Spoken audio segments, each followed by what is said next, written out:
الحمد لله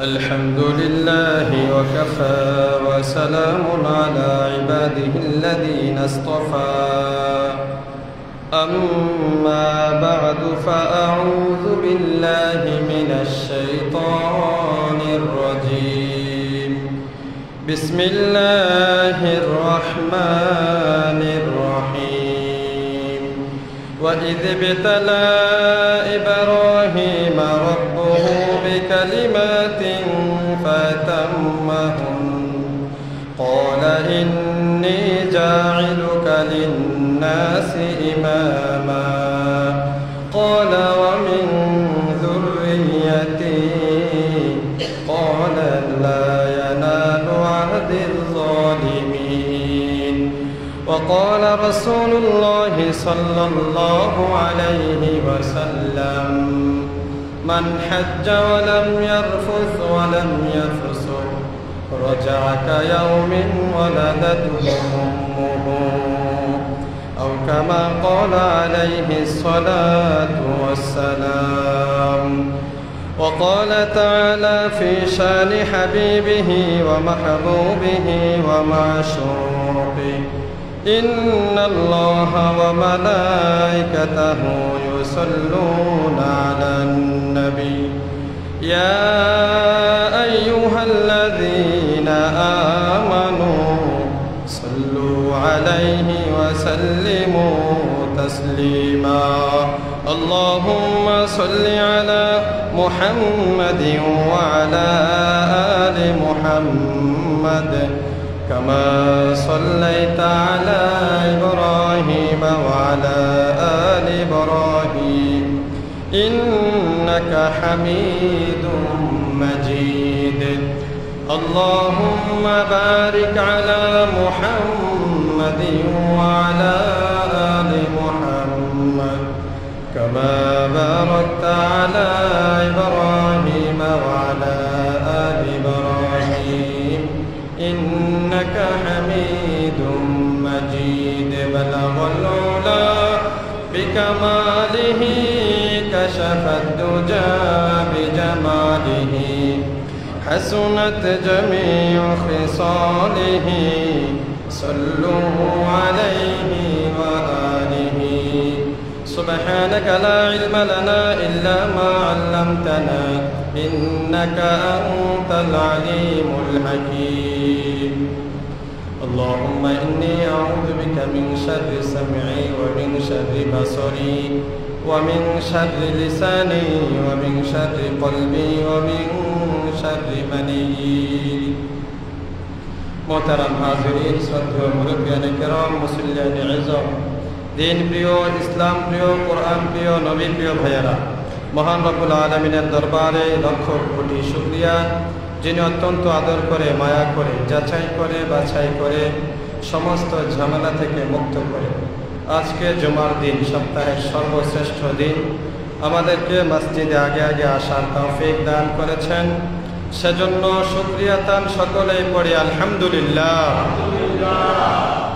লক্ষ কোটি দরুদ ও সালাম বিশ্ব মানবতার মুক্তির দূত আকায়ে নামদারে তাজদারে মদিনা সরকারে দু আলম সরওয়ারে দু আলম সরওয়ারে কায়নাত রহমাতুল লিল আলামিন কুদওয়াতুল লিল মুমিনিন ইমামুল মুরসালিন খাতামুন নবিয়্যিন হযরত মুহাম্মদ মুস্তাফা সাল্লাল্লাহু আলাইহি ওয়াসাল্লামের মুহতারাম হাজিরিন গত জুমায় আমরা আলোচনা করেছিলাম বাইতুল্লাহ শরীফের ইতিহাস নিয়ে হজের ইতিহাস নিয়ে আলোচনা করেছিলাম যেহেতু মাসটি চলছে হজের মাস বরকতময় জিলকদ মাস হজের মাস বলতে অনেকে আমরা আবার জিলহজ মাস মনে করে থাকি মূলত হজের মাস শুধু জিলহজ মাস না শাওয়াল জিলকদ জিলহজ শাওয়াল জিলকদ জিলহজ এই তিন মাসকে হজের মাস বলা হয় শাওয়াল থেকেই কেউ যদি হজের ইহরাম পরে নেয় ইহরাম হয়ে যাবে এছাড়া অন্য বাকি যে মাসগুলো আছে সেই মাসগুলোতে হজের কোনো কার্যক্রম নাই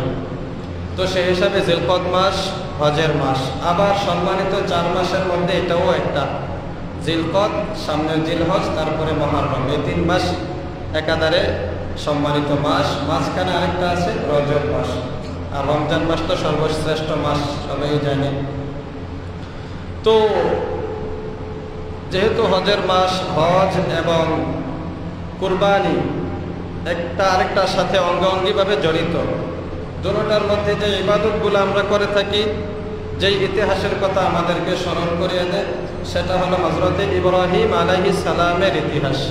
হযরত ইব্রাহিম আলাইহিস সালাম, ওনার ছেলে ইসমাঈল আলাইহিস সালাম, ইব্রাহিম আলাইহিস সালামের স্ত্রী হযরত হাজেরা আলাইহাস সালাম, ওনাদের স্মৃতি বিজড়িত স্থানগুলোতেই হজ সম্পাদন করা হয়। সেই স্থানগুলোতে যারা হজ করতে যায় হাজী সাহেবগণ, ওনারা যদি ইতিহাস জানেন তাহলে আবেগ আপ্লুত হয়ে যাবেন যে এক একটা স্থানের মধ্যে কি ইতিহাস এখানে জড়িত আছে। হযরত ইব্রাহিম আলাইহিস সালাম আমাদের জাতির পিতা, ওনার জীবনী আমাদের জন্য আদর্শ। উনি আমাদেরকে যে নসিহত এবং ওসিয়ত করে গিয়েছেন সেগুলো আল্লাহ তাআলা কোরআনুল কারীমে আমাদেরকে জানিয়ে দিয়েছেন। হযরত ইব্রাহিম আলাইহিস সালামকে আল্লাহ তাআলা অনেক বড় বড় পরীক্ষার সম্মুখীন করেছিলেন, অনেক কষ্টে ফেলেছিলেন, অনেক সবরের পরীক্ষা ওনাকে দিতে হয়েছে। বড় বড় কষ্টগুলা ওনার কোরআনুল কারীমে আল্লাহ তাআলা ফুটিয়ে তুলে ধরেছেন। আল্লাহ রাব্বুল আলামিন সূরা বাকারার মধ্যে 224 নম্বর আয়াতে বলেন, ওয়াইদ বিতালা ইব্রাহিম রাব্বুহু বিকালিমাতিন ফাতাম্মাহুন قال إني جاعلك للناس إماما قال ومن ذريتي قال لا ينال عهد الظالمين। রব্বুল আলামিন বলেন আমাদের নবীকে, হে নবী আপনি স্মরণ করুন যখন আমি ইব্রাহিম আলাইহিস সালামকে অনেকগুলো বিষয়ে পরীক্ষা করেছিলাম। সব বিষয়ে হযরত ইব্রাহিম আলাইহিস সালাম পরিপূর্ণ যোগ্যতার সাথে সফলতা অর্জন করেছেন। সুবহানাল্লাহ। একটা পরীক্ষায় উনি ফেল করেন নাই, সবগুলা পরীক্ষাতে সফল হয়েছেন, শতভাগ সফলতা অর্জন করেছেন। বিনিময় স্বরূপ, উপহার স্বরূপ, পরীক্ষার পুরস্কার হিসেবে রব্বুল আলামিন বলেন, ইন্নী জাইলুকা লিন্নাসি ইমামা। ইব্রাহিম আলাইহিস সালামকে আল্লাহ বলেন, হে ইব্রাহিম আমি আপনাকে সারা বিশ্ববাসীর জন্য ইমাম বানিয়ে দিলাম। সুবহানাল্লাহ। নেতা বানিয়ে দিলাম। পরীক্ষাতে আপনি সফল হয়েছেন, কৃতকার্য হয়েছেন, এজন্য আপনাকে আমি নেতা হিসেবে বিশ্ববাসীর কাছে তুলে ধরলাম। আপনি সমস্ত বিশ্ববাসীর জন্য নেতা হয়ে গেলেন। এর মানে আমাদের নবীর চেয়ে বড় নেতা না, আমাদের নবী তো সমস্ত নবীদেরও নেতা। আর ইব্রাহিম আলাইহিস সালাম মুসলিম জাতির পিতা, মুসলিমদের নেতা। তো ইব্রাহিম আলাইহিস সালাম যখন এই অফারটা পেলেন, পুরস্কারটা পেলেন, ওনার মনে আবার ওনার সন্তানদের কথা আসলো যে আমার পরবর্তী প্রজন্ম, ওনাদেরও যদি এরকম একটা অফার নিয়ে দেওয়া যায়, দেখে আল্লাহ তাআলার কাছে সুপারিশ করে পাওয়া যায় কিনা। ইব্রাহিম আলাইহিস সালাম বললেন, ওয়া মিন যুররিয়াতি, তাহলে আমার বংশধর থেকে যারা আসবে এদেরকেও এই উপহার দিবেন কিনা, এই পুরস্কার দিবেন কিনা, মানে তাদেরকেও ইমাম বানাবেন কিনা। সাধারণত বাবা বা দাদা যারা থাকে, তো কোনো একটা ভালো কিছু পাইলে তারা চিন্তা করে যে আমার সন্তানও এটা পাক, আমার নাতিপুতিরাও এটা পাক। এজন্য ইব্রাহিম আলাইহিস সালামও বললেন আল্লাহ তাআলার কাছে, আমার সন্তানদেরকেও এই উপহারটা দেওয়া হোক, দিবেন কিনা।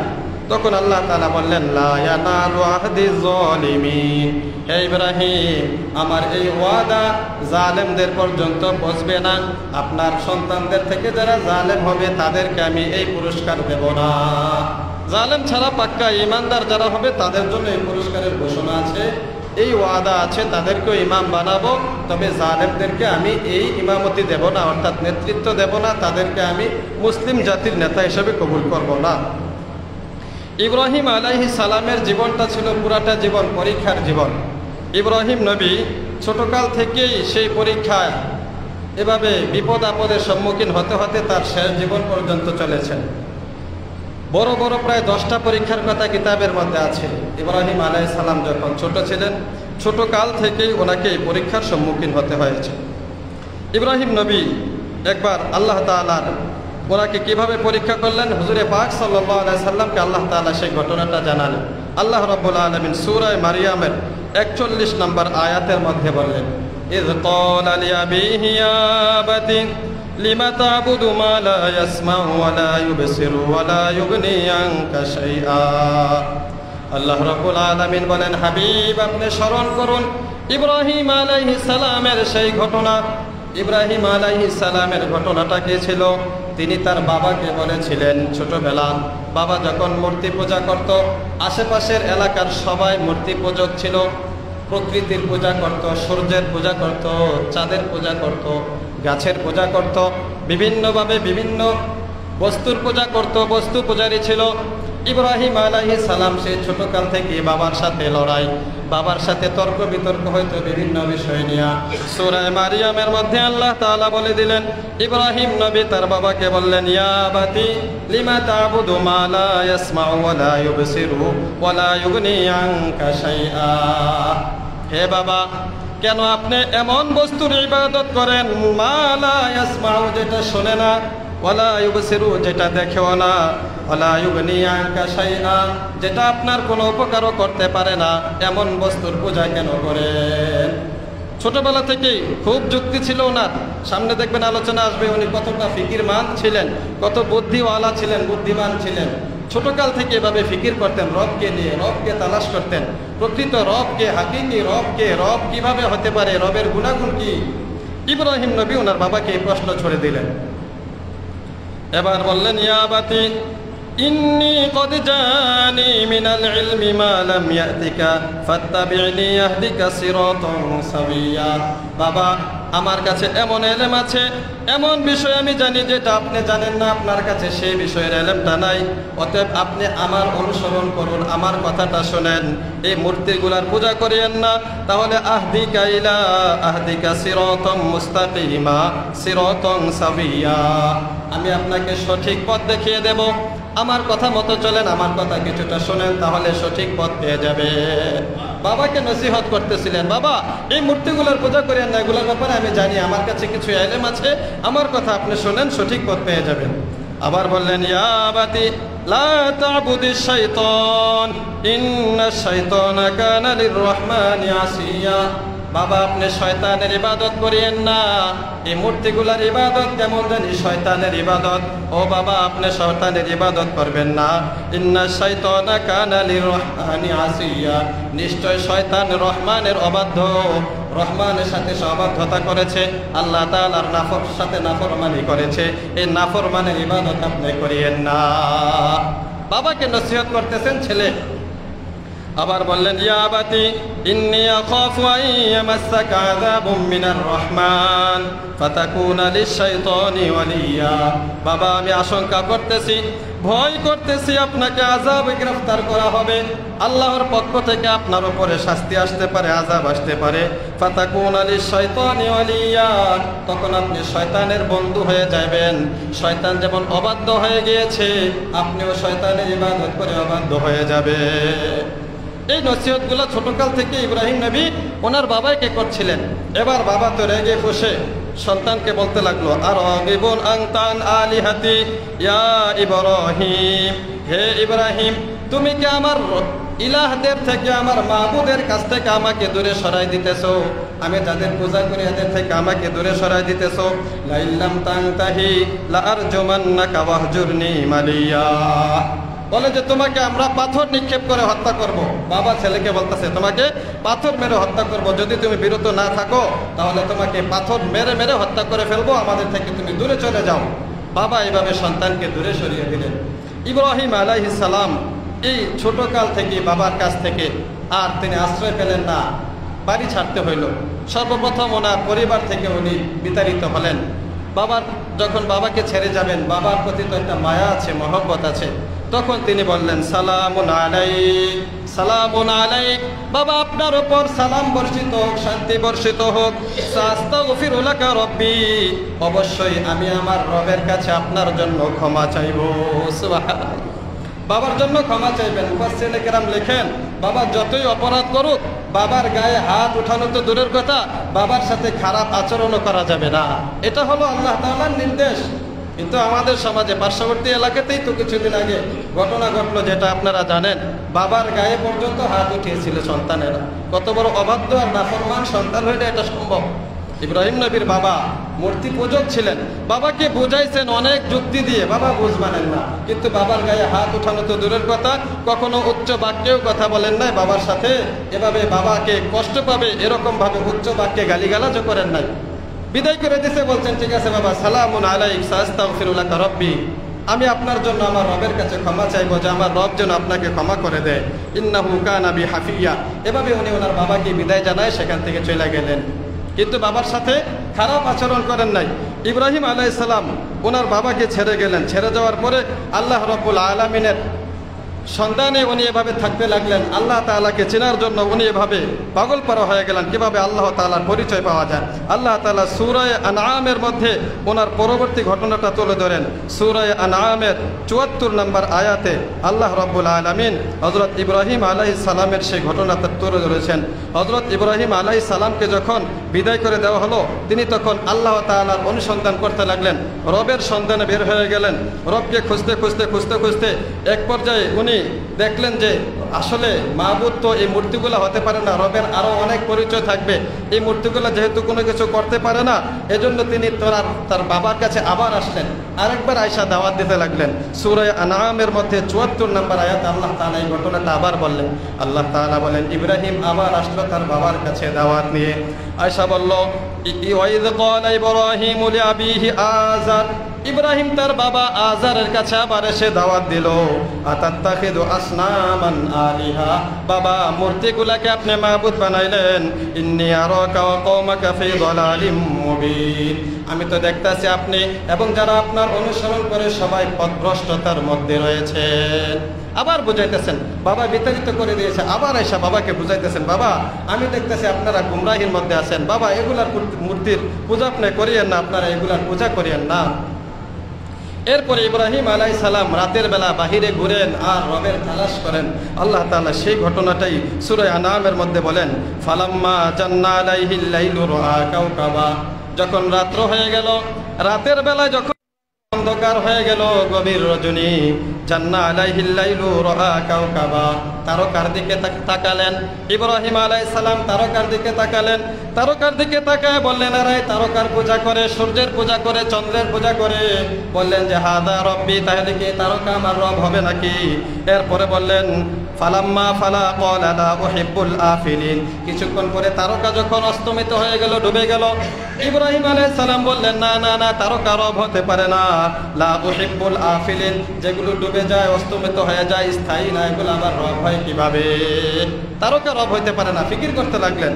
ফালাম্মা রাআল কমার, এরপরে আবার চাঁদের দিকে তাকালেন।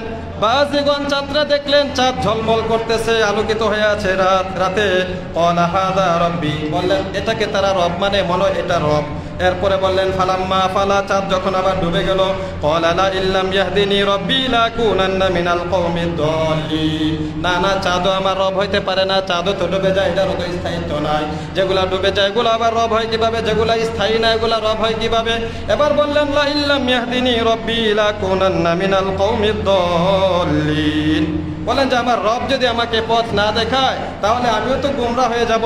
আরে এগুলা তো আমার রব না, আমার রব আমাকে আসল পথ দেখাইতে হবে। আবার তিনি রবের অনুসন্ধান করতে লাগলেন। সুবহানাল্লাহ, ফিকির করতে লাগলেন পুরা রাত্র। ফালাম্মা রাআশ শামসা, রাত্র শেষ হয়ে যখন সূর্য উদিত হলো, সূর্যের দিকে তাকালেন। বাজিগতান, সূর্যটা দেখতে পেলেন আলো দিতে, জলমল করতেছে, আলো দিতেছে। ক্বালা হাযা রব্বি হাযা আকবার, এবার ইব্রাহিম বললেন এটাই মনে হয় রব, এটা আরো বেশি বড় দেখা যাচ্ছে, চাঁদের চাইতে সূর্যকে আরো বেশি বড় দেখা যাচ্ছে, এটার আলো বেশি, হাযা আকবার, এটা তো বড়, এটা মনে হয় রব। এরপরে দিন শেষে দেখলেন আবার সূর্য ডুবে গেছে। ফালাম্মা ফালাত ক্বালা ইয়া কওমি ইন্নী বারিউম মিম্মা তুশরিকুন, দিন শেষে যখন সূর্য ডুবে গেল, ইব্রাহিম নবী এবার তার সম্প্রদায়ের কাছে গিয়ে বললেন, ইয়া কওমি ইন্নী বারিউম মিম্মা তুশরিকুন, হে আমার সম্প্রদায়ের লোকেরা, তোমরা যেগুলোর সাথে রবকে শিরিক করতা সবগুলো আমি যাচাই বাছাই করে দেখেছি, একটাও আমার রব না, একটাও আমার রব না।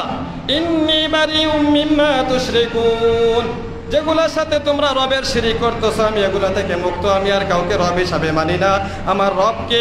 ইন্নী ওয়াজ্জাহতু ওয়াজহিয়া লিল্লাযী ফাতারাস সামাওয়াতি ওয়াল আরদা হানিফা ওয়া মা আনা মিনাল মুশরিকিন। সুবহানাল্লাহ, পরিচয় তুলে ধরলেন আমার রব এগুলো না, বরং আমি আমার চেহারাকে এক আল্লাহর দিকে ফিরাচ্ছি, যেই আল্লাহ আসমান সমূহ এবং জমিনকে সৃষ্টি করেছেন। সুবহানাল্লাহ, বলে এগুলো রব না, এগুলাকে যিনি সৃষ্টি করেছেন ইনি হলেন আমার রব।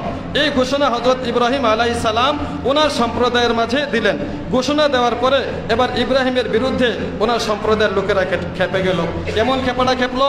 ইব্রাহিম আলাইহিস সালামকে তারা যে কোনোভাবে এবার শাস্তির সম্মুখীন করবে, অনেকভাবে তাকে শাস্তি দেওয়া হবে। সূরা আম্বিয়ার 52 নম্বর আয়াতে আল্লাহ তাআলা এই ঘটনাটা আবার তুলে ধরেছেন। রব্বুল আলামিন বলেন, ইব্রাহিম এভাবে পরীক্ষা দিতে দিতে একের পর এক প্রায় 10টা বড় বড় পরীক্ষা ছিল। পরীক্ষা দেওয়ার পরে হযরত ইব্রাহিম আলাইহিস সালামের সাথে যে ঘটনাটা ঘটেছিল, সূরা আম্বিয়ার 52 নম্বর আয়াতে আল্লাহ তাআলা বলেন, ইয ক্বালা লিআবিহি ওয়া কওমিহি মা হাযিহি তামাথিলুল্লাতী আনতুম লাহা আকিফুন ক্বালু ওয়াজাদনা আবানা লাহা আবিদিন। তর্ক বিতর্কের এক পর্যায়ে ইব্রাহিম নবী তার সম্প্রদায়কে বলতে লাগলেন, মা হাযিহি তামাথিল, এই মূর্তিগুলা কি? এগুলার তোমরা ইবাদত করতেছো? আল্লাতী আনতুম লাহা আকিফুন, যেগুলার মধ্যে তোমরা সারাদিন পড়ে থাকো, মাথা নত করে পড়ে থাকো, এগুলার ইবাদত করো। ক্বালু ওয়াজাদনা, এবার তার কওমের লোকেরা জবাব খুঁজে পায় না, একটা জবাব দিল। এতক্ষণ পরে সম্প্রদায়ের লোকেরা জবাব দিল, ওয়াজাদনা আবানা লাহা আবিদিন, আমরা আমাদের বাপ দাদাদেরকে পূর্বপুরুষদেরকেও দেখেছি এগুলোর ইবাদত করেছে, এজন্য আমরাও এগুলোর ইবাদত করি। নাউযুবিল্লাহি মিন যালিক। উত্তর তো নাই, যুক্তি তো আর নাই। ইব্রাহিম তো যুক্তি দিয়ে দিয়ে এদেরকে বোঝাচ্ছেন। এবার তারা বলে, আমরা আমাদের পূর্বপুরুষদেরকে দেখেছি এগুলোর ইবাদত করেছে, এজন্য আমরাও এগুলোর ইবাদত করছি। ক্বালা লাকাদ কুনতুম আনতুম ওয়া আবাউকুম ফি দালালিম মুবিন, ইব্রাহিম নবী বললেন, তোমরা এবং তোমাদের পূর্বপুরুষেরা সবাই গোমরাহির মধ্যে আছো, সবাই গোমরাহির মধ্যে আছো যারা এগুলোর ইবাদত করতেছো। ক্বালু আজিতানা বিল হাক্কি আম আনতা মিনাল লাইবিন ক্বালা বার রাব্বুকুম রাব্বুস সামাওয়াতি ওয়াল আরদিল্লাযী ফাতারাহুন্না। এবার ইব্রাহিম নবী তাদের কাছে রবের আসল পরিচয় তুলে ধরছেন। রবের দাওয়াত দিতে গিয়ে ইব্রাহিম নবী বলেন, তোমাদের রব হলেন সেই রব যিনি আসমান এবং জমিনের রব। সুবহানাল্লাহ। আল্লাযী ফাতারাহুন্না, যিনি এগুলো সৃষ্টি করেছেন। ওয়া আনা আলা যালিকুম মিনাশ শাহিদিন, আর এগুলার ব্যাপারে আমি সাক্ষী আছি। আমি সাক্ষ্য দিলাম যে তোমাদের রব এই মূর্তিগুলা না, বরং যিনি সারা আসমান জমিন পৃথিবী সব সৃষ্টি করেছেন তিনিই হলেন তোমাদের রব। ওয়াতাল্লাহি লাকিদান্না আসনামাকুম বাদা আন তুওয়াল্লু মুদবিরিন। ইব্রাহিম নবী এবার মনে মনে ফিকির করলেন যে এরা এই রবে তারপরও আমার এই নসিহতগুলা মানতেছে না, কি করা যায়? আরও যুক্তি উনি খুঁজতে লাগলেন। খুঁজতে খুঁজতে খুঁজতে খুঁজতে এক পর্যায়ে যখন এদের পূজার দিন আসলো, ইব্রাহিম নবীকে তারা বলল ছোটবেলায় যে, ইব্রাহিম আসো আমরা পূজার দিন যাব, পূজা করতে যাব, অমুক জায়গায় আমাদেরকে যেতে হবে। ইব্রাহিম নবী এখানে কৌশল অবলম্বন করলেন। উনি বললেন যে, ইন্নী সাকিম, আমি অসুস্থ, আমি এখন তোমাদের সাথে যাইতে পারবো না। অর্থাৎ ঘর থেকে বের করে দেওয়ার পরে সম্প্রদায়ের মধ্যে উনি ছিলেন, চলাফেরা করতেন, বিভিন্ন জায়গায় গিয়ে দাওয়াত দিতেন। যখন ওনাকে ডাকা হলো উনি বললেন যে আমি যেতে পারবো না, কারণ আমি অসুস্থ। অসুস্থতার মানে কি? তাফসীরের মধ্যে লিখে উনি এই রাতের প্রতি মাসে একটা দিন ছিল, নির্ধারিত দিন, এই রাতের বেলা উনি অসুস্থ হয়ে যেতেন। এটার দিকে লক্ষ্য করে উনি বলছেন যে আমি আজকে অসুস্থ হয়ে যেতে পারি। অথবা এটাও হতে পারে উনি শারীরিকভাবে অসুস্থ না, কিন্তু মানসিকভাবে অসুস্থ ছিলেন। মানসিকভাবে অসুস্থ বলতে এলাকার লোকেরা মূর্তির পূজা করে, মনটা কীভাবে ভালো থাকবে? ওনার পক্ষে কিন্তু একজনও লোক নাই। আমাদের সম্প্রদায়ে যতই ফেরকা হোক, যতই নেতা হোক, দেখবেন একজন না একজন তার অনুসারী কিন্তু আছে। যত ধরনের নেতাই হোক তার অনুসারী কিছু না কিছু থাকে। কিন্তু ইব্রাহিম নবী এমন ছিলেন, একজনও ওনার অনুসারী ছিলেন না। একা একা উনি দাওয়াত দিতেছেন, একা একা এভাবে মেহনত করতেছিলেন। তো উনি বললেন যে আমি যাব না। না যাওয়ার কারণে ওনারা যখন চলে গেল, ইব্রাহিম আলাইহিস সালাম কৌশলে এবার কি করলেন, তাদের যে মূর্তিগুলো ছিল বাড়িতে সবগুলো মূর্তি ভেঙে ফেললেন। সুবহানাল্লাহ। আল্লাহ তাআলা কোরআনে কারীমের সূরা আম্বিয়ার মধ্যে এই ঘটনাটা তুলে ধরলেন। ইব্রাহিম আলাইহিস সালাম ফাজআলাহুম জুদাদা, ইব্রাহিম আলাইহিস সালাম কসম করে বললেন, ওয়াতাল্লাহি লাকিদান্না আসনামাকুম বাদা আন তুওয়াল্লু মুদবিরিন ফাজআলাহুম জুদাদান ইল্লা কাবীরাল্লাহুম লাআল্লাহুম ইলাইহি ইয়ারজিউন। সবগুলা মূর্তিকে চূর্ণ বিচূর্ণ করে দিলেন, শুধুমাত্র একটা মূর্তিকে ভাঙলেন না। বড় মূর্তিটা ছিল হাতির মতো বা তার চাইতে আরো বড় আকৃতির একটা মূর্তি ছিল, সেটাকে তিনি ভাঙেন নাই। ক্বালু মান ফাআলা হাযা বিআলিহাতিনা ইন্নাহু লামিনাজ যালিমিন। পূজা শেষে এলাকার লোকেরা যখন বাড়িতে আসলো, আয়সা দেখতেছে যে মূর্তিগুলা ভাঙা। এবার জিজ্ঞাসা করতেছে, কি রে, এই মূর্তির সাথে এই কাজটা কে করলো? মান ফাআলা হাযা বিআলিহাতিনা, আমাদের ইলাহদের সাথে এই কাজটা কে করলো? ইন্নাহু লামিনাজ যালিমিন, নিশ্চয় যে কাজটা করেছে সে বড় জালেম। আমাদের মাবুদদেরকে মেরে ফেলেছে, আমাদের খোদা যার ইবাদত করতাম এগুলাকে মেরে ফেলেছে, ভেঙে ফেলেছে, যে কাজটা করেছে সে বড় জালেম। ক্বালু সামি'না, এবার তারা একে অপরকে বলা বলি করতে লাগলো, সামি'না ফাতান ইয়াযকুরুহুম ইউকালু লাহু ইব্রাহিম। বলতে লাগলো যে এটা কে ভাঙতে পারে? আমাদের এলাকাতে এমন একটা লোকের নাম শুনছি যার নাম হলো ইব্রাহিম। তার নাম কি? ইব্রাহিম। ইয়াযকুরুহুম, যে এগুলার সমালোচনা করে, আমাদের মূর্তিগুলোর সমালোচনা করত। ইউকালু লাহু ইব্রাহিম, তার নাম হলো ইব্রাহিম। অতএব মনে হয় সেই ইব্রাহিমই এই মূর্তিগুলা ভাঙছে, কারণ এছাড়া তার বিরোধিতা করার মতো আর কেউ নাই। ক্বালু ফাতু বিহি আলা আ'য়ুনিন নাস লাআল্লাহুম ইয়াশহাদুন। এবার সবাই বলল যে ঠিক আছে, ইব্রাহিমকে এবার জনসম্মুখে হাজির করো, সবাইকে একসাথে করে ইব্রাহিমকে সেখানে আনো, এরপরে তাকে জিজ্ঞাসা করা হবে। ক্বালু আনতা ফাআলতা হাযা বিআলিহাতিনা ইয়া ইব্রাহিম। সবাই যখন একত্রিত হয়েছে, ইব্রাহিম আলাইহিস সালামকে সেখানে আনা হয়েছে। আনার পরে জিজ্ঞাসা করা হলো, আনতা ফাআলতা হাযা বিআলিহাতিনা ইয়া ইব্রাহিম। ইব্রাহিম, আমাদের মাবুদদের সাথে এই কাজটা কি তুমি করেছো? এই যে এই মূর্তিগুলো সব ভেঙ্গে চুরমার করে ফেলেছে, এগুলা কি তুমি করছো নাকি? ক্বালা বাল ফাআলাহু। ইব্রাহিম আলাইহিস সালাম কৌশল করে বললেন, ক্বালা বাল ফাআলাহু কাবীরুহুম। এগুলাকে ভাঙছে এদের বড়টাই। এগুলাকে কে ভাঙছে? এদের বড়টা। কুড়াল দিয়ে যেটা দিয়ে ভেঙেছিলেন তাফসীরে কিতাবে লেখে, এই কুড়ালটা আবার ইব্রাহিম আলাইহিস সালাম বড় মূর্তির গলায় ঝুলাই দিয়েছিলেন, যা আসলে বলবো যে এই বড়টা এ ছোটটির ভাঙছে, বড়টার উনি ভাঙেন নাই, রাইখা দিয়েছেন ঝুলাইয়া। তো এখানে যদিও দেখা যায় ইব্রাহিম আলাইহিস সালাম মিথ্যা কথা বলেছেন, এটা কিন্তু মিথ্যা কথা না। তাফসীরের কিতাবে লিখে তাওরিয়া, এটাকে বলা হয় তাওরিয়া। তাওরিয়া বলা হয় এমন কথা যেটার দুইটা অর্থ থাকে, এক অর্থ একজনে বুঝছে কিন্তু এটার আরেকটা অর্থ আছে, এই কথাটাকে বলা হয় তাওরিয়া। ইব্রাহিম আলাইহিস সালাম বললেন যে এটাকে তাদের বড়টায় ভেঙেছে। বড়টা বলতে এখানে যে মূর্তিগুলা ছিল সবার মধ্যে তো আমি বড়, মূর্তিগুলা তো আমার চাইতে বড় না, মূর্তি তো সাধারণত মানুষের বানানো, তো আমি তো এদের মধ্যে বড়, তো ভাঙছি আমি যে ভাঙছি এটা বলেন না, বলেন যে বাল ফাআলাহু কাবীরুহুম, তাদের যে বড়টা আছে সেগুলো ভেঙেছে। অথবা উনি বুঝাইতে চাচ্ছেন যে এগুলাকে যদি ভাঙতে, এগুলো যদি মাবুদ হয়ে থাকে, একটা যদি আরেকটাকে আঘাত করার ক্ষমতা রাখতো, তাহলে বড়টা এদেরকে ভাঙছে, এটাও হতে পারে। যাই হোক, এভাবে যখন এদেরকে বোঝাইলেন, তখন ইব্রাহিম আলাইহিস সালাম তাদেরকে বললেন, ফাসআলুহুম ইন কানু ইয়ানতিকুন। এবার তোমরা তোমাদের মূর্তিগুলাকে জিজ্ঞাসা করো কে ভাঙছে। ইন কানু ইয়ানতিকুন, যদি তারা কথা বলতে পারে তাহলে বলবে কে ভাঙছে, তাদেরকে জিজ্ঞাসা করো। ফারাজাউ ইলা আনফুসিহিম, এবার তারা নিজেরা একে অপরের দিকে তাকাতে লাগলেন, সবাই লজ্জিত হয়ে গেলেন। ফাকালু ইন্নাকুম আনতুমুজ জালিমুন, একজন আরেকজনের মধ্যে এই সন্দেহ ঢুকা দিতে লাগলো। ইব্রাহিম নবী যখন বললেন যে মূর্তিগুলোকে জিজ্ঞাসা করো, দেখো এগুলা কথা বলতে পারে কিনা, যদি কথা বলতে পারে তাহলে বলে দিব কে ভাঙছে এগুলাকে। এবার নিজেরাই সন্দেহের মধ্যে পড়ে গেল। সুবহানাল্লাহ। একজন আরেকজনকে বলতে লাগলো, আসলে মূর্তি তো কথা বলতে পারে না, এগুলার আবার কিভাবে জিজ্ঞাসা করবো? তো কথা বলতে না পারলে এগুলো আবার আমাদের রব হয় কিভাবে, এগুলো আবার আমাদের মাবুদ হয় কিভাবে? এই তাদের মধ্যে সন্দেহ ঢুকাই দিলেন হযরত ইব্রাহিম আলাইহিস সালাম। ফারাজাউ ইলা আনফুসিহিম ফাকালু ইন্নাকুম আনতুমুজ জালিমুন।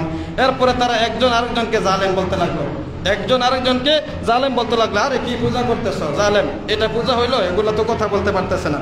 সুম্মা নুকিসু আলা রুউসিহিম, মাথা নত করে তারা সবাই তখন পড়ে গেল। ফাকাদ আলিমতা মা হাউলা ইয়ানতিকুন, লজ্জিত হয়ে ইব্রাহিম আলাইহিস সালামের সামনে আসলো, আয়েশা বলতেছে, ইব্রাহিম তুমি তো জানো যে এই মূর্তিগুলা কথা বলতে পারে না। সুবহানাল্লাহ। আয়েশা কি বলতেছে? নিজেরা স্বীকারোক্তি দিতেছে, ইব্রাহিম তুমি তো জানো এই মূর্তিগুলা কথা বলতে পারে না, তো আমরা এগুলারে কিভাবে জিজ্ঞাসা করবো, এগুলো আমাদের কি উত্তর দিবে? সুবহানাল্লাহ। এভাবে যুক্তির মাধ্যমে তাদের থেকে আল্লাহ তাআলা ইব্রাহিম আলাইহিস সালামের মাধ্যমে তাদের জবান থেকে এই কথাটা বার করলেন যে মূর্তিগুলা কথা বলার মতো ক্ষমতাও তাদের নাই, তাহলে এগুলা কিভাবে রব হয়? قال فتعبدون من دون الله ما لا ينفعكم شيئا ولا يضركم। ইব্রাহিম আলাইহিস সালাম বললেন, আফাতাবুদুনা মিন দুনিল্লাহ মা লা ইয়ানফাউকুম শাইআ ওয়া লা ইয়াদুররুকুম, তাহলে এতদিন কি তোমরা এমন মাবুদের ইবাদত করেছিলা, আল্লাহকে ছাড়া এমন মাবুদের ইবাদত করেছিলা, মা লা ইয়ানফাউকুম শাইআ ওয়া লা ইয়াদুররুকুম, যেগুলা তোমাদের কোনো উপকার করতে পারে না, কোনো ক্ষতিও করতে পারে না। সুবহানাল্লাহ। যুক্তির মাধ্যমে বোঝালেন, তাইলে বোঝা গেল এতদিন তোমরা এগুলার ইবাদত করছো, যেগুলা কোনো কথাও বলতে পারে না, একটা আরেকটারে মারতেও পারে না, উপকারও করতে পারে না, ক্ষতিও করতে পারে না, এগুলার ইবাদত তোমরা এতদিন পর্যন্ত করছো। উফিল লাকুম ওয়া লিমা তা'বুদুনা মিন দুনিল্লাহ, আফসোস হয় তোমাদের জন্য, আফসোস হয় যে তোমরা এ ধরনের মাবুদের ইবাদত করতেছো যেগুলা কিছু করার ক্ষমতা রাখে না। আফালা তাকিলুন, তোমরা কি বুঝবা না? সুবহানাল্লাহ। ইব্রাহিম আলাইহিস সালাম এভাবে ওনার সম্প্রদায়কে বোঝাইতে লাগলেন। বোঝানোর পরে এবার তারা করলো কি, যেই জালেমদের যেই কাজ আর কি, এরা বুঝতে মানছেই না, এবার ইব্রাহিমকে অত্যাচারের শিকার হতে হলো। ইব্রাহিমকে এবার তারা জুলুম করবেন, ইব্রাহিমের উপরে জুলুম করার জন্য ইব্রাহিম নবীর বিচার করবে। এবার তারা বাদশাহ নমরুদের কাছে গেল যে ইব্রাহিমকে বিচারের সম্মুখীন করতে হবে। আল্লাহ তাআলা সেই ঘটনাটা কোরআনে কারিমের সূরা বাকারার 158 নম্বর আয়াতে তুলে ধরেছেন। ইব্রাহিম আলাইহিস সালামের কাছে যখন তারা পরাজিত হয়ে গেল, এবার তারা নমরুদের কাছে ইব্রাহিমকে নিয়ে গেল।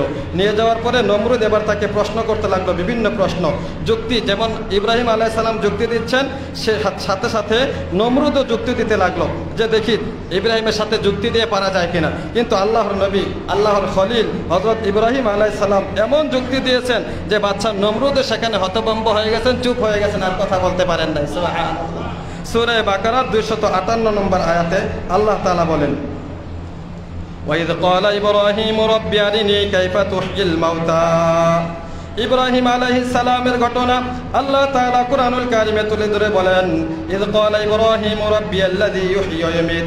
নমরুদের সাথে যখন তর্ক বিতর্ক হলো, নমরুদের সামনে যখন ইব্রাহিম নবীকে নিয়ে যাওয়া হলো, ইব্রাহিম বললেন রব্বি আল্লাহ। ইব্রাহিমকে জিজ্ঞাসা করছে নমরুদ, তোমার রবকে, তুমি যে বলতেছো এগুলা মাবুদ না, তাহলে আসল মাবুদটা কে? ইব্রাহিম বললেন রব্বি আল্লাযী ইউহয়ি ওয়া ইউমীত। আমার রব হলেন তিনি যিনি জীবিত করেন আবার যিনি মৃত্যু দান করেন। সুবহানাল্লাহ। হায়াত এবং মওতের মালিক যিনি, তিনি হলেন আমার রব। এবার নমরুদ বলল আনা উহয়ি ওয়া উমীত, আরে আমি তো মারি আবার আমি তো জিন্দা করি। নাউযুবিল্লাহি মিন যালিক। নমরুদ কি বলে, আমি তো মারি, আমি তো জীবিত করি, আমি মারতেও পারি, আমি জিন্দাও করতে পারি। এই বলে নমরুদ দুইজন আসামিকে আনলো, জেলের ভিতর থেকে দুইজন আসামিকে আনলো। আনার পরে একজনকে হত্যা করে ফেললো, আর একজনকে বাঁচাই দিল। বললো যে দেখছো, একজনকে মারছি আর একজনকে বাঁচাইছি। নাউযুবিল্লাহি মিন যালিক। তো আমি মারতে পারি, আমি বাঁচাইতে পারি, এই যুক্তি দিল ইব্রাহিম আলাইহিস সালামের সাথে। ইব্রাহিম নবীকে আল্লাহ তাআলা তো আরো অনেক মেধা দিয়েছেন। ইব্রাহিম নবী এবার পাল্টা প্রশ্ন করলেন, ক্বালা ইব্রাহিম ফাইন্নাল্লাহা ইয়াতি বিশ-শামসি মিনাল মাশরিকি ফাতি বিহা মিনাল মাগরিবি ফাবুহিতাল্লাযী কাফার। আল্লাহ বলেন ইব্রাহিমকে এত মেধা দিলাম। ইব্রাহিম নবী এবার নমরুদকে পাল্টা প্রশ্ন করলো, হে নমরুদ, আমার আল্লাহ তো সূর্যটাকে উঠান পূর্ব দিক থেকে, ফাতি বিহা মিনাল মাগরিবি, যদি তোমার ক্ষমতা থাকে তাহলে তুমি সূর্যটাকে পশ্চিম দিক থেকে উঠাইয়া দেখাও। সুবহানাল্লাহ। ইব্রাহিম আলাইহিস সালাম এবার এই প্রশ্ন করার পরে নমরুদের তো আর কোনো উত্তর দেওয়ার কোনো ক্ষমতা নাই। আগেরটা তো একটা চালাকি করে দেখাই দিয়েছে যে আমি মারতেও পারি, বাঁচাইতেও পারি, একজনকে মারছি আর একজনকে বাঁচাইছি। কিন্তু এই ক্ষেত্রে নমরুদের আর কোনো জবাব নাই। আল্লাহ বলেন ফাবুহিতাল্লাযী কাফার। এই কাফের নমরুদ এবার হতভম্ব হয়ে গেল, চুপ হয়ে গেল, আর কিছু বলতে পারলো না। আল্লাহু লা ইয়াহদিল কওমাজ জালিমিন। আল্লাহ বলেন এভাবে আমি জালেমদেরকে হেদায়েত দেই না, পথ দেখাই না। জালেমরা এভাবে লাঞ্ছিত হয়ে থাকে। যখন নমরুদ ও ইব্রাহিম আলাইহিস সালামের সাথে কথায় যুক্তিতে কোনোভাবেই পারলো না, তখন জালেমের যেই কাজ সেটাই করলো। তারা সবাইকে একত্রিত করে বলল, ক্বালু হাররিকুহু ওয়ানসুরু আলিহাতাকুম ইন কুনতুম ফাইলিন। এই ইব্রাহিমকে আগুনে জ্বালাই দাও, এলাকায় যারা আছে সবাইকে খবর দাও এবং ইব্রাহিমকে আগুনে জ্বালাইয়া তোমাদের মাবুদদেরকে সাহায্য করো। নাউযুবিল্লাহি মিন যালিক। বলে তোমাদের মাবুদদেরকে সাহায্য করো, যে মাবুদদেরকে ইব্রাহিম মারছে এই মাবুদদেরকে সাহায্য করার জন্য হাররিকুহু, তাকে তোমরা আগুনে জ্বালিয়ে দাও। ইন কুনতুম ফাইলিন, তোমরা এই কাজটা যদি করতে পারো তাহলে করো। নমরুদ পরামর্শ দিল যে এই কাজটা করো। নমরুদের পরামর্শে, নমরুদের আদেশে এই কাজটা করা হলো। নমরুদের প্রধান পুরোহিত যিনি ছিল, মানে মূর্তি পূজারীদের মধ্যে যে নেতা ছিল, এটাই ছিল কিন্তু ইব্রাহিমের বাবা আজার। তো আজারের ছেলে এই কাজটা করেছে। এই ক্ষেত্রে আজারেরও নির্দেশ ছিল যে সবাই জমা হও। সব জমা হয়েছে, ইব্রাহিমকে আগুনে পোড়াইতে হবে। বিশাল বড় ঘটনা। অনেক মানুষ জমা হওয়ার পরে এখানে অগ্নিকুণ্ড করা হলো। এরপরে একটা কাঠের কামান বানানো হলো। এটার আগার মধ্যে ইব্রাহিম আলাইহিস সালামকে ঝুলাইয়া অনেক দূর থেকে ফালাইতে হবে, কারণ বেশি আগুন তো কাছাকাছি যাওয়া যাবে না। অনেক দূর থেকে ইব্রাহিমকে ওই ইয়ার মাধ্যমে ফালাইবি, কাঠের যে কামান ছিল এটার মাধ্যমে দূর থেকে ফালানো হবে, চরকির মাধ্যমে। ইব্রাহিম আলাইহিস সালামকে এভাবে পরীক্ষার সম্মুখীন হতে হলো। এই পরীক্ষাটা কিন্তু অনেক বড় পরীক্ষা ছিল। এখনো ইব্রাহিম আলাইহিস সালাম একটু চুচরা করলেন না, খুব ভরসা করতে লাগলেন। শুরুতেই উনি দোয়া করে নিলেন, হাসবুনাল্লাহ ওয়া নি'মাল ওয়াকিল, নি'মাল মাওলা ওয়া নি'মান নাসির। বললেন যে সারা পৃথিবী আমার বিরুদ্ধে, কোনো সমস্যা নাই, হাসবুনাল্লাহ, আল্লাহ তাআলাই আমার জন্য যথেষ্ট, নি'মাল মাওলা ওয়া নি'মান নাসির, আমার আল্লাহ হলেন নি'মাল ওয়াকিল, উত্তম কর্মবিধায়ক, তিনি আমার উত্তম সহযোগী, তিনি আমার সাহায্যকারী, তিনি আমাকে সাহায্য করবেন, এই ক্ষেত্রে আমি কারো কোনো পরোয়া করব না। সুবহানাল্লাহ। জীবন মরণের সন্ধিক্ষণ, এই টাইমটায় ওনাকে আগুনে ফেলানো হবে, তারপর উনি এক চুল পরিমাণও পিছপা হলেন না। ইব্রাহিমের নির্দেশে আগুনে হযরত ইব্রাহিম আলাইহিস সালামকে ফালানো হলো নমরুদের নির্দেশে। যখন ফালানো হচ্ছিল, এই ফালানোর সময়ও আল্লাহ তাআলা পরীক্ষা করলেন, আরেকটা পাঠালেন হযরত জিবরাইল আলাইহিস সালামকে। সুবহানাল্লাহ।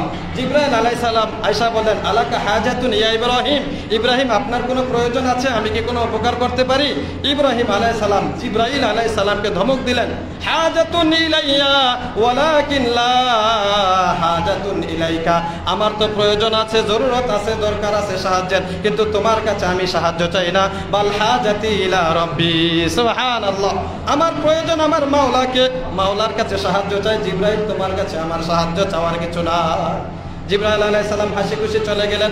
আল্লাহ তাআলা তখন আগুনকে নির্দেশ করলেন, কুলনা ইয়া নারু কুনি বারদাও ওয়া সালামান আলা ইব্রাহিম, আগুন আমার ইব্রাহিম আমার বন্ধু খলিলের জন্য তুমি আরামদায়ক হয়ে যাও। সুবহানাল্লাহ। আগুনকে নির্দেশ করলেন, আগুন তোমার ক্ষমতায় যে জ্বালানো যে স্বভাব এটা না, বরং তুমি আরামদায়ক হয়ে যাও। বারদান ঠান্ডা হয়ে যাও, আবার এত বেশি ঠান্ডা না যে ঠান্ডার কারণে ক্ষতি হয়ে যায়, বরং সালামা ঠান্ডাটা যেন শান্তিদায়ক হয়। সুবহানাল্লাহ।